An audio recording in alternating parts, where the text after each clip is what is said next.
Bonjour à chacun. Bonjour.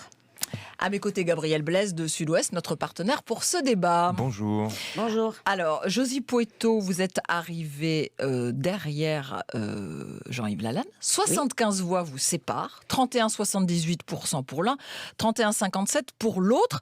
Ça veut dire quoi? C'est un désaveu, un camouflet, Josy Pouetto? Ah, pas du tout. Alors là, je ne le prends pas du tout, mais alors pas du tout comme un camouflet. Je trouve d'ailleurs que c'est un peu ce qui était prévu, hein, je veux dire, parce qu'on savait très bien que ça serait un premier tour très serré sur la première circonscription.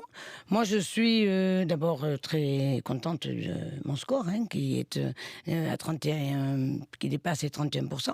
Je trouve, moi, que le score de Jean-Yves Lalanne, même s'il y a 75 voix de plus, mais ils se sont mis à, je ne sais pas combien ils sont d'ailleurs, parce que... C'est une alliance, effectivement. Oui, voilà, hein, NUPES, voilà, c'est... Je ne vais pas dire que... voilà, mais quelque part, il faut s'y mettre à beaucoup pour arriver à 31 et quelques. Donc, voilà. Bon, moi, j'ai envie de dire, je suis pour l'instant toute seule, mais je sais que je ne resterai pas toute seule et je suis très confiante. On rappelle que vous étiez à plus de 40% au premier tour en 2017, c'est ça? Oui, alors, est-ce que 2017 est à comparer à aujourd'hui? Parce que j'ai envie de dire aussi, regardez le résultat du premier tour de la présidentielle cette année, et vous verrez que on arrive, quand on ajoute les voix de LFI, parce que pour moi, c'est pas la gauche qui est arrivée là. Pour moi, c'est l'extrême gauche. Je veux dire, moi, Jean-Luc Mélenchon, LFI, c'est de l'extrême gauche, c'est pas de la gauche. Et donc, je suis d'ailleurs très, très déçue, mais bon, je fais pas partie de cet assemblage, voilà, un petit peu bizarre, mais voilà, très surprise, on va dire aussi, mais d'autres l'ont été aussi et l'ont traduit en partant, en ne s'intégrant pas. Et donc, je veux dire que quelque part, effectivement, voilà, c'est un tout, mais derrière, il n'y a plus rien. Jean-Yves Lalanne, un commentaire peut-être sur les propos de Josy Pouetto avant de passer à l'analyse de vos résultats? Ça, certainement. Oui, d'abord, il faut analyser les dynamiques. Et vous l'avez souligné, l'intéressant, c'est d'avoir une dynamique telle que la NUPES, qui est la première coalition face à la coalition Macron, parce que c'est bien une coalition entre le MoDem, LREM, et puis, je ne me rappelle plus comment s'appelle le parti de Édouard Philippe. Et donc, ce qui est intéressant, ce sont les dynamiques. C'est la courbe ascendante pour la NUPES, descendante pour Josy Pouetto, et comme vous l'avez rappelé, près de 25% en moins, c'est quand même significatif. Et ça a une signification politique. C'est-à-dire que en 2017, Macron, élu par effraction, il le disait lui-même. Le président Macron, si vous voulez. Il le disait lui-même. Et donc, nous avons une dynamique qui est tout à fait inverse maintenant. Parce que le gouvernement Macron, Emmanuel Macron, est discrédité de par sa politique depuis 2017. Et ce qui est intéressant, donc, c'est que nous, de notre côté, nous avons reconstitué l'union qui fonde nos succès au municipal, au régional, au cantonal. Et c'est comme ça qu'on peut gagner. Moi, j'ai été élu au municipal grâce au même type d'union. Stéphane Maza a gagné contre Josy Pouetto au cantonal avec une dynamique d'union. Et c'est cette union populaire, nouvelle union, qui peut nous permettre de gagner en mordant sur les abstentionnistes, parce que c'est un élément aussi très important. On a 50% d'abstentionnistes, et donc des réserves, évidemment, de ce côté-là, puisque chez les abstentionnistes, on a des gens qui sont mécontents. Et mécontents de qui? Josy Pouetto, vous perdez tout de même à Pau, quand même, hein, oui. La ville de François Bayrou, oui, votre tout à ville. Fait. Oui, vous perdez. Oui, je suis pas maire, mais oui, tout à fait. non, mais tout à fait. Je sais que, enfin, au niveau de la ville, on est effectivement en retard, mais pour moi, ce n'est qu'un retard d'ailleurs, mais que nous allons évidemment compenser avec une campagne un peu plus accentuée sur la ville. Bon, sur le quartier, le grand quartier Saragosse, j'ai pas trop à rougir du score, parce que bon, quelque part, le travail qui est effectué par la ville, par l'ANRU, parce que c'est quand même aussi ça que j'ai porté en dynamique. Donc voilà, je trouve que quelque part, on arrive à se maintenir dans une bonne dynamique. Moi, je ne suis pas du tout inquiète. Les abstentionnistes qui sont sur Pau, on arrivera tout à fait à les mobiliser, certainement beaucoup plus et beaucoup mieux que, effectivement, un attelage. On va reparler de ce deuxième tour. Élections législatives, les débats de l'entre-deux tours sur France Bleu Béarn Bigorre.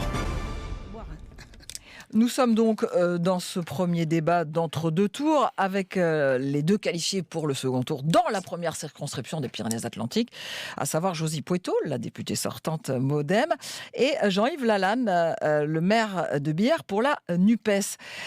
Vous disiez que vous êtes dans une dynamique, mais est-ce que vous n'avez pas fait le plein des voix de la gauche du coup déjà? Le report de voix vous est a priori défavorable quand on voit les autres candidats. Oui, mais il faut se comparer aussi par rapport à l'élection précédente. Au vu de la participation, 50% de participation, à peine un peu plus. Qui n'a pas bougé par rapport à 2017. C'est vrai. Il n'y en a pas moins, il n'y en a pas plus. Ça veut dire que les jeunes, par exemple, ne sont pas plus venus. Mais la différence, c'est qu'en 2017, la gauche avait été éliminée. Pourquoi ? Parce qu'elle était divisée. Et là, elle est unie. Et maintenant, ce que nous devons transformer, c'est de la crédibilité en vote utile. Beaucoup pouvaient penser que effectivement les jeux étaient faits avec l'effet 5e République. Vous savez, on vote pour un président et puis après on peut voter pour n'importe qui comme député. Il y a un effet induit qui permet d'avoir une majorité avec soit des députés inconnus, soit des députés, peu importe, utiles, pas utiles. Et donc les jeux sont faits. Là, les jeux ne sont pas faits. Parce que justement, depuis l'élection présidentielle, il y a cette dynamique et avec des ressources, mais pas simplement chez les électeurs et électrices des autres candidats. Non, c'est chez les électeurs aussi que ça se joue, 50%. Et puis, la particularité des abstentionnistes ou des électeurs des autres candidats et candidates, c'est qu'on a beaucoup de fâchés, on a beaucoup de mécontents, on a beaucoup de gens désorientés. Désorientés par quoi ? Par la politique du gouvernement Macron, et on en a eu pour 5 ans. Même les politiques antisociales du gouvernement Macron, par exemple la retraite à 65 ans, il l'avait retirée. Il l'avait retirée suite à la mobilisation, un début de mobilisation, mais aussi à cause ou grâce à la Covid. Et là, on aura une politique néolibérale, c'est ce que ressentent les gens. Et donc, c'est cette politique-là que les gens ne veulent plus. Josy Pouetto, vous le ressentez sur le terrain, les gens qui sont désespérés? Franchement, là, parce que vraiment, avec tous les porte-à-porte que j'ai fait, en plus, avec mon suppléant, je le dis bien, Pascal Morin, avec qui nous faisons un excellent tandem, et je peux vous dire, on a rencontré aussi tous les maires de l'agglomération, de la circonscription. Bon, voilà, on a peut-être été un peu les seuls à le faire. Moi, j'ai envie de dire, avec Jean-Yves, de tout ce qu'il dit, M. Lalanne, il y a les diseurs et il y a les faiseurs. Et les diseurs, c'est eux. Les faiseurs, c'est nous. Donc ça, c'est une première chose. Et quand on l'entend, quand on l'écoute, quand il dit tous les gens qui sont en colère, qui sont fâchés, qui veulent plus... Mais écoutez, moi, je trouve qu'ils ne devraient pas être satisfaits de ces que 31%. Parce que franchement, ça aurait été dû être... D'ailleurs, Jean-Luc Mélenchon appelle à une déferlante, je crois que c'est comme ça qu'il a dit, il demande à ce que ça déferle pour le deuxième tour. Ah, mais ça, je peux comprendre, parce qu'il a dû être un peu déçu que ça n'ait pas autant déferlé peut-être au premier tour. Jean-Yves Lalanne. Je parlerai de la retraite après. La déferlante. Oui, on va parler des thèmes ensuite. Alors, au choix. Nous avons le choix d'une déferlante, d'un référendum et d'un vote qui évite les pleins pouvoirs pour Emmanuel Macron. Évidemment, c'est l'enjeu du second tour. Évidemment. Et si on parle de la retraite à 60 ans ou de la retraite à 65 ans, eh bien, effectivement, c'est là qu'on voit les lignes de démarcation. Alors, la députée sortante, maintenant, défend la retraite à 65 ans. Bon, il y a quelque temps, peut-être, elle pouvait défendre la retraite à 60 ans, mais c'était il y a longtemps. Quand c'était possible. La retraite, quand c'était possible. Parce que là, aujourd'hui, ça l'est plus. Oui, alors c'est une experte. Moi, je vais la renvoyer sur les calculs du COR, le Conseil d'orientation des retraites, qui explique effectivement que le système par répartition est viable et peut être équilibré. Et c'est la question des recettes qui sont posées et non pas celle des dépenses. Et pour assurer des recettes, il faut un système par répartition qui s'exonère des exonérations et qui permet d'équilibrer le système. Toute une série d'économistes qui ont d'ailleurs présenté le programme de la NUPES, 300 économistes, Thomas Piketty, et puis une série d'économistes qui sont aussi dans le Conseil d'orientation des retraites. Il y a 2 écoles dans le Conseil d'orientation des retraites. Il y a les néolibéraux, les conservateurs, et puis il y a les progressistes, c'est-à-dire c'est nous, ce que nous défendons. Et pour pas revenir à la retraite de 1910, parce que il faut revenir à 1910 pour avoir une retraite à 65 ans. Et donc, nous avons non seulement des propositions, mais des propositions argumentées qui ont été chiffrées, et c'est tout l'enjeu de cette élection législative. C'est valable pour la retraite comme pour le SMIC. Alors, on ne peut pas revenir à la retraite à 60 ans, mais comme on ne peut pas augmenter le SMIC. On ne peut pas indexer les retraites sur l'inflation. Non, on ne peut pas. On ne peut pas bloquer les prix, ce qu'ont fait d'autres gouvernements dans l'Union européenne. Eh bien, nous disons que nous pouvons et nous voulons faire. Ce que nous faisons, nous le faisons aussi dans les collectivités que nous pouvons diriger. Nous sommes aussi des élus et on a prouvé effectivement que nous sommes aussi des faiseurs, mais pas des destructeurs. Parce que les politiques qui sont proposées, ce seront des politiques néolibérales de destruction des acquis sociaux. France Bleu, spéciale élection. Nous sommes donc avec Josy Poueyto et Jean-Yves Lalanne pour cette première circonscription des Pyrénées-Atlantiques. Ce sont eux qui sont arrivés en tête de ce premier tour hier et qui seront donc en duel dimanche prochain. Gabriel Blaise de Sud-Ouest est avec moi. Oui, Josy Poueyto, qu'est-ce que vous répondez à Jean-Yves Lalanne? Parce que moi, sur les retraites. Je fais partie de la génération qui a travaillé. J'ai travaillé toute ma vie, moi. Donc, je peux dire que j'ai une retraite aujourd'hui à taux plein parce que j'ai effectivement fait 40 ans, même 42 ans. Parce que moi, j'ai travaillé. Je veux dire, j'ai pas été dans un syndicat de défense de travailleurs sans être un travailleur moi-même. J'ai travaillé. J'ai vraiment une retraite. Et ce que je veux dire, c'est que aujourd'hui, avec les études, avec effectivement la vie qui s'arrête avec des périodes de chômage et autres, je ne sais pas comment on fait pour arriver à 60 ans, avoir une retraite à taux plein par répartition, en n'ayant pas travaillé les annuités qu'il fallait. Ça, je ne sais pas comment ils vont faire. Donc moi, je ne suis pas pour une retraite à 65 ans ou autre. Moi, je suis pour une retraite d'abord. Il faut que, c'est prévu que ce soit effectivement discuté, que ça soit, rien n'est arrêté à 65 ou à 64.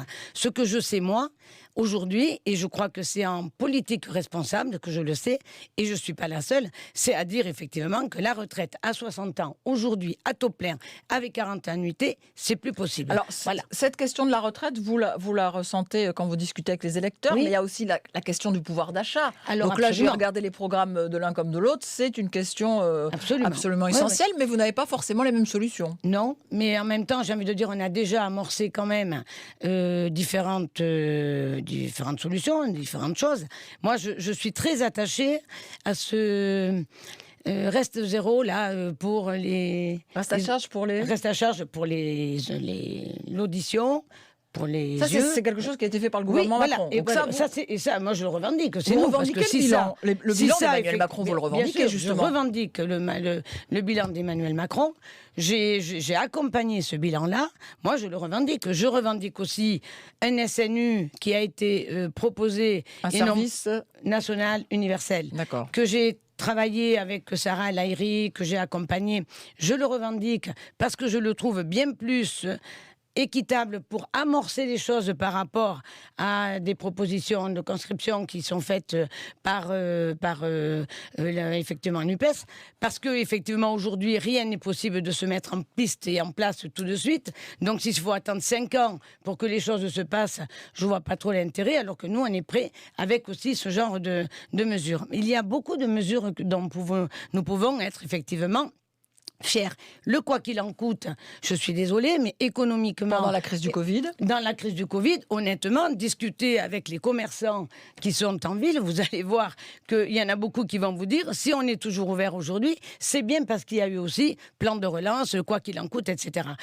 On a accompagné, si on a eu des écoles, alors, bon, je sais que Jean-Michel Blanquer n'a pas été toujours, et bon, pourquoi pas, après tout, très apprécié, mais il n'empêche que nous sommes quand même le pays où les écoles n'ont pas fermé. Alors, avec difficulté. Je remercie encore d'ailleurs les enseignants qui se sont mobilisés pour permettre effectivement aux gamins de pouvoir continuer à aller dans les écoles, aux collectivités locales qui ont accompagné. Moi, les associations et tout ce qui a pu permettre effectivement à ce que cette crise par rapport du Covid, par rapport aux jeunes et aux scolaires, puisse se passer le plus en douceur possible. Donc moi je veux dire, je revendique effectivement tout ça. J'en suis fière et donc c'est une des raisons pour laquelle aussi j'ai pu trouver avec Emmanuel Macron la capacité de s'adapter, la capacité de protéger les Français, de protéger effectivement les citoyens et à travers effectivement l'action de tous ces ministres que j'ai accompagnés. On pourra aussi parler de la défense quand vous voulez. Et vous voulez continuer là-dessus, justement? Et je veux continuer là-dessus avec lui parce que je sais que c'est celui qui est honnêtement le plus adapté pour nous permettre de continuer sereinement, d'accompagner. Et attendez, on est quand même dans l'Europe aussi. Alors si on doit parler Europe, voilà. J'ai envie de dire, je préfère l'Europe d'Emmanuel Macron à celle que, avec de la désobéissance et tout ce que vous voulez, de Jean-Luc Mélenchon qui dit « La République c'est moi », excusez-moi, Macron ne l'a pas encore dit. Jean-Yves Lalanne, en quoi auriez-vous fait mieux, en quoi feriez-vous mieux que le gouvernement en place sur ces points-là? Dans ces débats-là, on survole les sujets. Je reste sur la retraite. La retraite à 60 ans, ce ne doit pas être un simple slogan. Quand on parle de retraite, à 60 ans, à 62 ans, on parle de nombre de trimestres. Parce qu'elle est à 62 ans. Les 40 ans de cotisation, c'est effectivement un élément discriminatoire, particulièrement pour les femmes. Et dire qu'on ne peut pas financer la retraite à 60 ans, cela veut dire qu'on ne peut pas financer une retraite à taux plein pour des femmes qui ont eu justement une carrière qui a été entrecoupée de non-activité ou bien d'absence d'activité pour des raisons familiales. Et donc, ce qui fait le plus de mal au niveau de la rémunération des retraités, ce sont les 10 meilleures années et les 25 meilleures années. On est passé des 10 meilleures années en 94, c'est la réforme Balladur, on pourrait dire Balladur-Bayrou déjà. Donc en 94, on passe de 25 meilleures années à 10 meilleures années. C'est ce qui plombe particulièrement les retraites. Et quand on discute avec les retraités, une majorité de retraités, eh bien c'est qu'ils nous disent qu'ils sont, alors il faut les voir, il faut discuter avec eux, c'est qu'ils nous disent que la retraite est trop basse et il faut l'augmenter. Si on l'augmente, effectivement... C'est prévu. Oui, c'est prévu. C'était promis. Ce que je veux dire quand même, c'est qu'entre-temps, il y a eu François Hollande qui a été président. 2 minutes. 94, effectivement, ça vient de 10 le débat, c'est pas une question de décibels. À 25, mais quand même, entre-temps, il y a eu Hollande qui aurait pu revenir sur ces fameuses années. De 10 à 25, il aurait pu y revenir dessus. Il n'y est pas revenu, bon, quand même, mais c'est vrai aussi qu'il a eu forte affaire, on va dire, avec des frondeurs, dont je pense que vous pouvez le laisser terminer. L'aurait... Oui, je le laisse reprendre la parole. Pardon, excuse-moi. Oui, c'est à cause des frondeurs qu'on n'est pas passé aux 10 meilleures années. Oui, la démonstration est brillante. Voilà, donc, tout à fait. Voilà, non, je n'ai pas dit que c'était à cause d'eux. Je dis que vous en auriez fait partie. D'accord. Bon, la tactique, c'est de faire du bruit. L'important, c'est de débattre sur le fond. On en revient à l'enjeu de la retraite. C'est que l'objectif, et c'est ce qui ne convainc pas les spécialistes du corps, c'est que le gouvernement Macron a l'objectif de ponctionner 8 milliards sur les retraites. En fait, l'objectif, c'est pas simplement de faire passer la retraite à 65 ans, c'est de taper dans le trésor que constitue la sécurité sociale. Parce que la sécurité sociale, c'est la branche retraite, la branche santé. Et avec ce que nous réserve le gouvernement sur la branche retraite, on peut imaginer aussi ce qu'il nous réserve sur la branche santé. La souffrance dans les hôpitaux, les problèmes de santé publique qui sont posés, et si on parle que des hôpitaux, effectivement, l'appel des médecins, l'appel des personnels soignants est à prendre en compte. Et ce n'est pas le gouvernement Macron qui va prendre en compte cela. Non, il va continuer une politique néolibérale de destruction de la branche santé comme de la branche retraite. C'est encore une fois tout l'enjeu de cette mandature. Alors peut-on financer ? On a parlé du quoi qu'il en coûte. Alors c'est pas nous qui l'avons inventé, la NUPES, le quoi qu'il en coûte. C'est 400 milliards face à une crise telle que la Covid, avec des nécessités d'intervention. 400 milliards. Moi, ce que je retiens et ce que nous retenons à la NUPES, c'est que le discours néolibéral qui disait « on ne peut pas, on ne peut rien faire », ce discours timoré qui ne permettait pas d'avoir des politiques publiques dynamiques, c'est le discours qui a été servi aux Grecs. par les Allemands notamment et par l'Europe, on ne pouvait pas aider la Grèce, qui représentait 2% du PIB. Eh bien, avec la crise Covid, comme ça touchait les Français, les Allemands et tous les Européens, il a fallu prendre des mesures. Et actuellement, le déficit public n'a jamais été aussi important, et ce n'est pas du fait de l'alliance NUPES, c'est de la politique du gouvernement Macron. Mais maintenant, le seul engagement qu'il a pris, parce que nous avons présenté un projet, un programme chiffré, le seul engagement qu'il a pris, c'est de revenir à 3%. Cela veut dire baisser, faire des économies de 80 milliards par an. Cela veut dire une politique d'austérité à perpétuité. Et c'est ce qu'il faut que nous nous rendions compte, ce dont il faut nous rendre compte, c'est que les citoyens vont souffrir avec ces politiques néolibérales. Et c'est ce qu'il faut empêcher, évidemment. Élections législatives, les débats de l'entre-deux-tours sur France Bleu Béarn Bigorre. Et ce matin, nous parlons de la première circonscription des Pyrénées-Atlantiques avec les 2 candidats arrivés en tête. Josie Poitou pour Ensemble, la députée sortante, qui arrivait juste derrière Jean-Yves Lalanne pour la NUPES. Jean-Yves Lalanne disait les Français vont souffrir si on reprend 5 ans d'Emmanuel Macron. Parce que vous croyez qu'ils ne vont pas souffrir avec 5 ans de NUPES ? Non, mais je vous assure que, d'abord, ça va être quelque chose de rocambolesque, on va dire, parce que dans l'Assemblée, déjà, on pourra plus couper du bois, comme disait Castaner. Les charrues seront à Paris, comme disait Poniatowski en 1980. C'est ça. Voilà, le niveau de... C'est ça. Donc, effectivement, quand je dis ça, c'est que déjà, il faut que la NUPES puissent continuer à vivre une fois qu'ils seraient arrivés. Ils ne vont pas y arriver, de toute façon, ils ne seront pas majoritaires.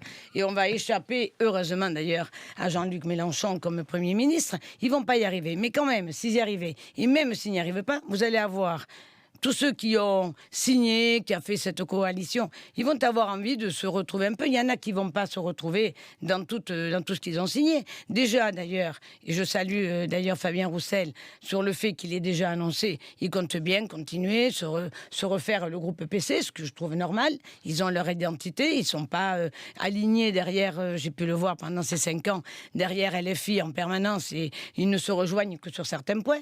Que, je l'ai dit déjà aussi, pour Europe Écologie Les Verts, je vois mal comment, au-delà de ce scrutin-là, ils puissent continuer à aller et à valider notamment la désobéissance prônée par Jean-Luc Mélenchon et à isoler ainsi la France s'ils sortent effectivement de l'OTAN, de l'Europe.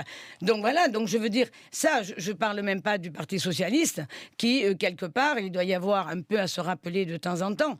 On a un peu de mémoire aussi. Jaurès, Mitterrand. Bon, dans un autre registre, et ça c'est pour parler aussi des femmes, Simone Veil, enfin, nous avons quand même des personnalités qui ont porté l'Europe, qui en ont fait Jacques Delors. Et aujourd'hui, j'ai pas de sentiment. Ce que je constate, c'est qu'avec LFI, avec la NUPES, tout ça, c'est piétiné, c'est oublié. Mais je me dis, c'est pas possible. Moi, j'ai fait 5 ans d'assemblée. Je me dis, quand je les ai vus, je me dis, mais c'est pas possible que, à terme, ils puissent effectivement se retrouver sous cette bannière-là en ayant effectivement leurs convictions, leurs valeurs qui vont revenir. Je veux dire, tout ça, c'est pas pétiné à jamais. Je suis sûre que ça va revenir au moment où il va falloir effectivement reprendre ses marques et quand il va falloir prendre les vraies décisions. Jean-Yves Lalanne, sur cet attelage pas forcément cohérent de l'Alliance de gauche ? Écoutez, les alliances, elles sont vérifiées depuis des décennies dans les municipalités, dans les conseils départementaux, lors des régionales, avec plus ou moins de bonheur. Quand je dis plus ou moins de bonheur, c'est qu'il y a parfois du malheur quand il y a la division. Alors Josie Poitou est experte en analyse de la division de la gauche, ou elle est experte en matière de division ou de trahison. Non. Quand elle salue, c'est un vrai gag. Elle salue le discours de Fabien Roussel, qui, avec le Parti communiste, a fait alliance avec la NUPES. Elle salue les positions et elle invoque même Mitterrand et Jaurès, qui justement se battaient pour l'union de la gauche. Et à cette époque-là, comme à l'époque de Jaurès, les adversaires, les conservateurs d'en face, qualifiaient l'union d'attelage. Je parlais d'Europe, on ne change pas de sujet. Et sur l'Europe, évidemment, on n'est pas pour sortir de l'Europe. moi particulièrement, je suis pour une Europe sociale fédérale, et c'est pas cette Europe-là. Nous avons une Europe qui porte la mondialisation. Une Europe avec une Commission européenne qui n'est pas une Europe fédérale et qui retranscrit les politiques néolibérales de tous les États. Et ce qu'il faut, c'est justement affirmer la politique de la France et résister à la mondialisation, aux politiques néolibérales. Et résister, c'est pas le Frexit, c'est pas la sortie de l'Europe. Et surtout, ce n'est pas accepter les caricatures que peuvent nous donner la députée qui soutient Macron ou même l'attelage Macron-Modem Philippe. France Bleu, spéciale élection. Josie Pouetto, comment vous allez faire pour... parce que là, il nous reste 3 minutes. Comment vous allez faire pour mobiliser les électeurs sur le terrain? On posera la même question à Jean-Yves Lalanne aussi. Là, cette semaine qui vient, puisque Vous savez, moi, je suis quelqu'un de terrain, de proximité. Tout le monde le sait, tout le monde le reconnaît. Heureusement, d'ailleurs, parce que c'est vrai que ça fait des années que je suis avec cette politique-là. Et donc, je vais continuer. Et je vous dis, je ne vais pas le faire toute seule. Je vais le faire avec Pascal Morat. Je vais le faire aussi avec l'équipe... Vous allez leur dire quoi? Parce que vous allez voir, non, mais parce que pour moi, le danger, mais je leur ai tenu ce discours-là déjà au premier tour, le danger pour moi, c'est effectivement de voir arriver une coalition qui va mettre à mal le pays comme jamais on l'a mis à mal. Je veux dire, moi, la NUPES... Comme je venais de vous le dire, c'est quelque chose qui ne va pas tenir, c'est quelque chose qui va exploser. Chacun va vouloir reprendre parce que c'est marques à un moment donné, parce qu'ils ont d'ailleurs besoin de financement, les partis. Parce que derrière cette coalition, il faut quand même le dire, c'est quand même aussi une question d'argent. C'est-à-dire que les députés élus, leur parti, effectivement, bénéficient effectivement aussi de fonds de participation et de subventions d'État. Donc je veux dire à un moment donné, mais tous les partis en sont là, je veux dire, c'est pas... Mais donc c'est aussi pour ça que quelque part il y aura à un moment donné un point de friction et c'est aussi pour ça qu'ils se sont alliés au départ. Moi ce que je voulais juste dire quand même... Allez-y. Si je peux, c'est secondes. aborder Et ensuite un sujet on conclut. On passe la parole à monsieur Lalanne. Un sujet qui me tient à cœur, c'est celui effectivement des femmes. C'est pour ça que je parlais de Simone Veil tout à l'heure. En 30 secondes, ça va être dur. Oui. Eh bien, alors je ne vais pas le dire, je ne vais pas en parler, je vais juste dire que moi j'ai travaillé pour effectivement, pour dire qu'on peut travailler avec tout le monde dès lors que l'intérêt général est mis en priorité. Moi j'ai travaillé avec Aurélien Pradier, qui est un député d'LR, avec qui on a fait le projet de loi et avec qui on a travaillé fortement sur le bracelet anti-rapprochement. Et on en a fait quelque chose qui a été voté à l'unanimité. Pour lutter contre la violence conjugale. LFI. Tout le monde, effectivement, a voté pour ça. Donc, je veux dire, quand il y a l'intérêt général, quand on y croit, quand on laisse tomber les discours, quand on laisse tomber les effets de tribune, les cris, parce qu'on a tout à l'Assemblée, quand on laisse tomber tout ça et qu'on prend à bras le corps le vrai sujet... je trouve qu'on arrive bien à travailler et moi je suis prête à ça et c'est ce que je m'applique à faire. Jean-Yves Lalanne, qu'est-ce que vous allez leur dire aux électeurs là pour qu'ils viennent voter? Parce que ça va être compliqué pour l'un comme pour l'autre. Avec Stéphanie Mazat, nous leur disons pensez à vous. Pensez à vous, pensez à vos enfants, vos petits-enfants, pensez à la planète, pensez à vos droits de salariés, d'ex-salariés. On parlait des femmes, pensez aux droits des femmes. Et donc, en votant NUPES, ils votent pour eux. Et même si nous n'avons pas la majorité, parce que j'ai pas tous les éléments, puisque j'ai pas regardé les télés, les chaînes d'infos, et j'ai pas lu toute la presse, s'il n'y a pas de majorité NUPES, il y aura des députés NUPES. Qui représenteront les citoyens? Qui représenteront les collectivités? Parce que les citoyens souffrent, mais aussi les structures intermédiaires, comme les collectivités, les communes. Pour toutes les questions comme la mobilité, comme le financement des communes. Et donc, nous avons un intérêt, c'est celui de faire un référendum d'initiative populaire, une déferlante, comme c'est dit, contre les politiques néolibérales. Et donc, c'est tout l'enjeu du second tour. Jean-Yves Lalanne donc, et Josie Pouetto qui était ce matin sur France Bleu Béarn Bigorre pour débattre dans cet entre-deux tours. Vous êtes donc arrivés tous les deux, vous êtes qualifiés pour le second tour. Merci d'avoir été avec nous ce matin. Merci à vous de nous avoir demain, invités. Nouveau débat sur France Bleu Béarn À Bigorre. bientôt. Merci à Gabriel Blaise de Sud-Ouest, notre partenaire ce matin. Merci. 8h47. Le